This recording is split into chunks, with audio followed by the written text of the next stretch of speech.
Hi everyone, welcome to 2 Minute Tech. Let's talk about Internet of Things. Internet of Things or IoT is getting popular every day. And believe me, it's going to change the way we live. The internet is getting cheaper, faster and widely available. And more devices are being created with Wi-Fi capabilities that will help them to connect to the internet. Internet of Things is connecting any device to the internet or any other device.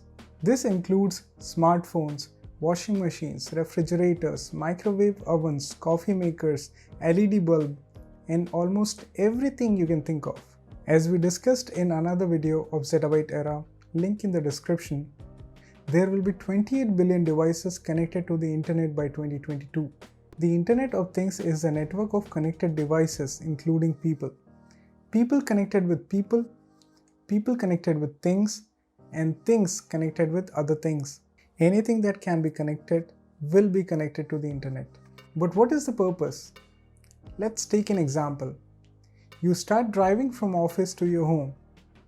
Your phone will continuously track your current location, and as soon as you enter the vicinity of your home, your phone will send a signal to LED bulb to switch on, another signal to the thermostat to switch on AC, to set your room to your favorite temperature. Imagine your printer is running low on paper, and on your behalf, your printer will place an order on Amazon for a brand new set of A4 size papers. Or your smartwatch, which is continuously tracking and sending your health information like blood pressure and heart rate to your doctor, and books an appointment if it detects something unusual. There can be endless applications. Don't forget to like, subscribe and share. Thanks for watching.